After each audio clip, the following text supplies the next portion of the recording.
Zero tolerance was interpreted as the policy that separated children from their If I get arrested for DUI and I have a young child in the car, I'm going to be separated. When I was a police officer in New York and I arrested a father for domestic violence, I separated that father Mr. from his Holman, family. with all due respect, legal asylees are not charged with any crime.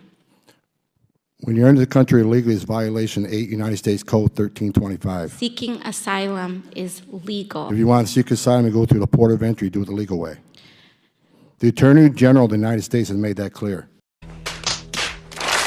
Thank you, Mr. Chair. Earlier, my colleague from Maryland, Mr. Raskin, asked the panel how many people here believe that child separation is an effective policy in deterrence. And no one on the panel raised their hand. I just wanted to note that for the record, Mr. Chair. I wanted to ask a question from Professor Mukherjee. Is the United States violating or violated human rights agreements set by the United Nations in a family separation policy? Yes. International law is clear that family unity should be prioritized. So we, as members of the United Nations, signed on into an international human rights agreement saying very clearly that family separation is a violation of international human rights, and then we pursued a policy that violates human rights. You know, Mr. Chair, I was looking, how did we get to this point? How did we get to this point where we take children out of mothers' and fathers' arms? And, you know, it dated back, family separation in the way that we have seen it, where we take children away from their parents without due process, began last year under Secretary Kirstjen Nielsen, but I had to dig further. And our staff dug further. But where did this start within the administration? She implemented it. And we found a memo.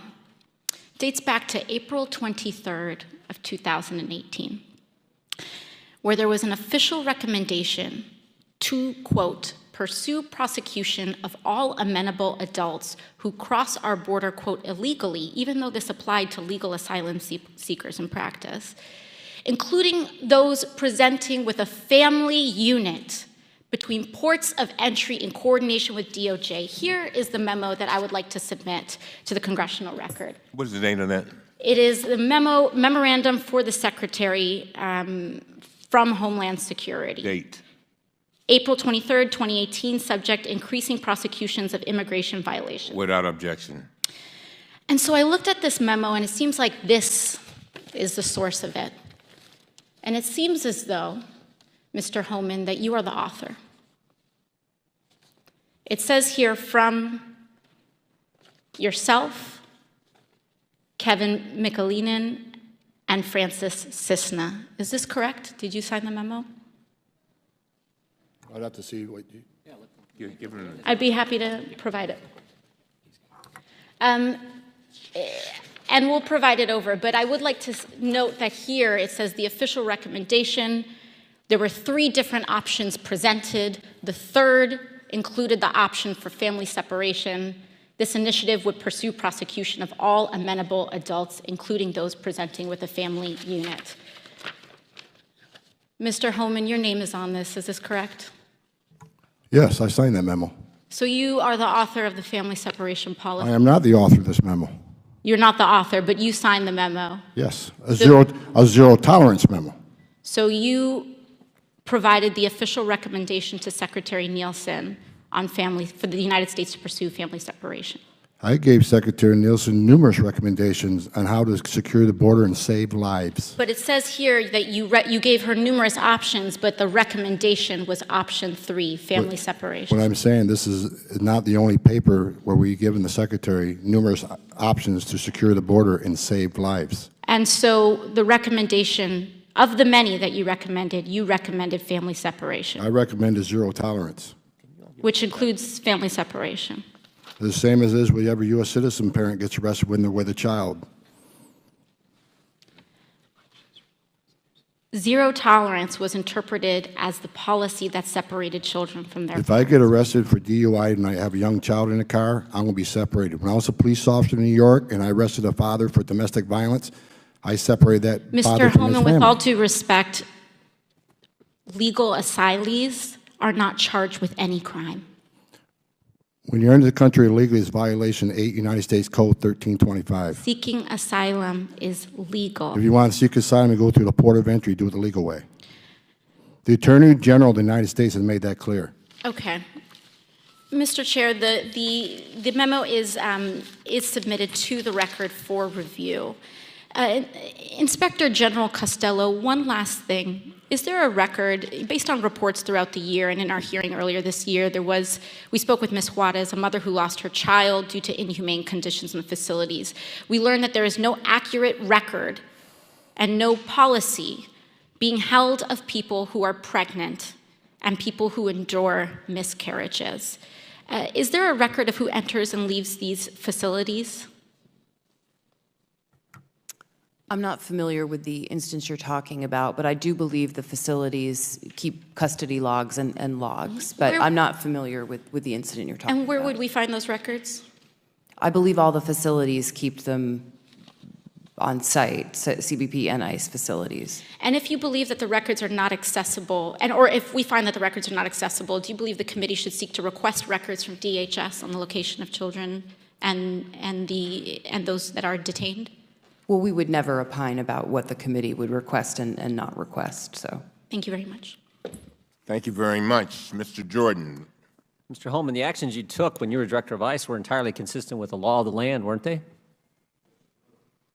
Yes, when someone's prosecuted for a crime, the child can't go to jail with the parent. Yep. That happens to American families every day. Yeah, and if we, as you said, I think earlier, if we don't like the law, last time I checked, it's the folks sitting up here got to change it. Yeah. And you've offered, I think, no more than 4 times, 3 changes to the law that would help the situation. Is that right? Yes, sir. Maybe make it a 5th time. Can you say it a 5th time for this group? Just, because, again, we're the ones that have to change the law. So give us that recommendation a 5th time, the 3 things that we got to do. If we would close the loopholes in the TVPRA, where children in Central America are treated the same as children in Mexico, if we would change the Flores settlement agreement so we can actually detain families in family setting long enough to see a judge and plead their case, if we can change the rules of asylum so it makes more sense so 90% of the people don't pass the first interview and a lot fewer pass in front of a judge, those 3 things would make a big difference on the border and decrease the illegal entry. Because those 3 things go to the heart of the matter. They go to the incentive. Is that right? They go to incentive along with the other things, such as talking about abolishing ICE, having no detention, free education, Yeah. free medical care, citizenship for those who are here illegally. When you keep offering incentives for people to come, sanctuary cities, come to this country, you'll be protected from ICE. As long as you keep having this language, more people who are vulnerable people are going to keep trying to come. Those kind of statements made by Democrats in the United States Congress or in positions of influence in this country, they have an impact, don't they? They have a significant impact. When a member of Congress says abolish ICE, when another member of Congress says abolish DHS, when the Speaker of the House says walls are immoral, when the person who gave the State of the Union response to the President's State of the Union says she's okay with non-citizens voting, that all has an impact, doesn't it? Just like the laws that you're sworn to uphold and impact and do when you're the director of ICE. It has a significant impact, and if this would have been fixed years ago, we probably wouldn't have seen zero tolerance. We wouldn't see the conditions on the border today. But because the laws haven't been changed, because of the statements that have been made, there was a crisis. There is a crisis on the border. And that just didn't happen yesterday.